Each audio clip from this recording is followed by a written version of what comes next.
कत कस घर तय तल सजाए,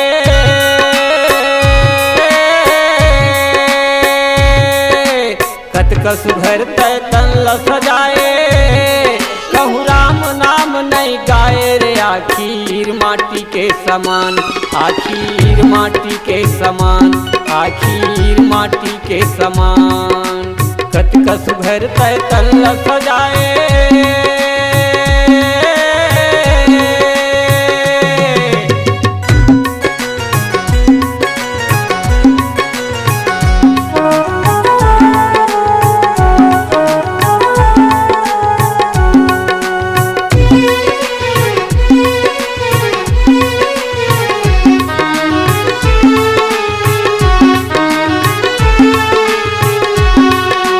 पंछी के कहूँ पाखी नैये हाथी के गादात,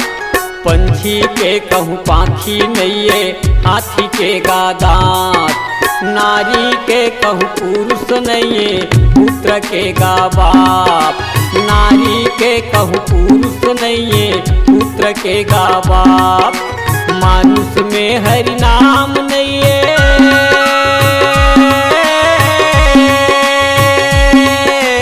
मानुष में हरि नाम नहीं तन्हा वह बेकार, आखिर माटी के समान, आखिर माटी के समान, आखिर माटी के समान।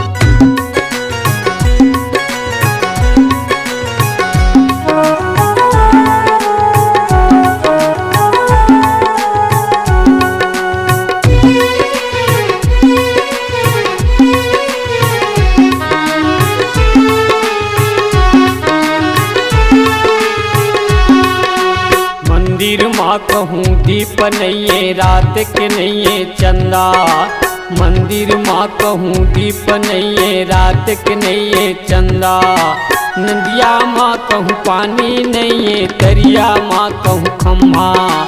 नदिया माँ कहूँ पानी नैये दरिया माँ कहूँ खम्हा, मानुष में हरि नाम नैये,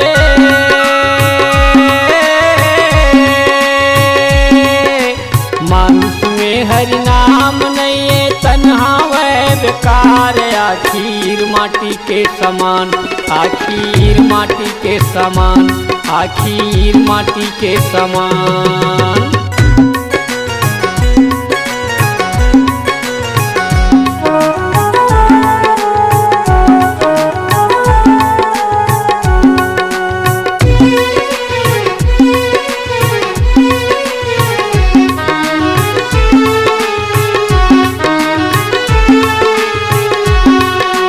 चंदन के संगत ला पाके लीन हो जाते चंदन,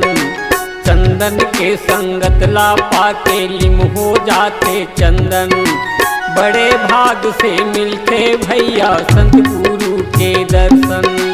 बड़े भाग से मिलते भैया संत गुरु के दर्शन, कब मत करबे संत गुरु के,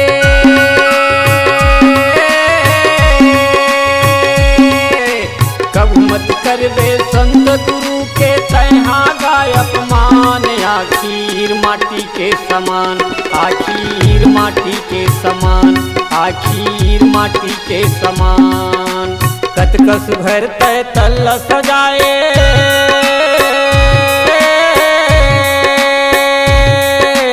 कत कस घर तय तल सजाए, कहूँ राम नाम नहीं गाए रे आखिर माटी के समान, आखिर माटी के समान, आखिर माटी के समान, आखिर माटी के समान, आखिर माटी के समान।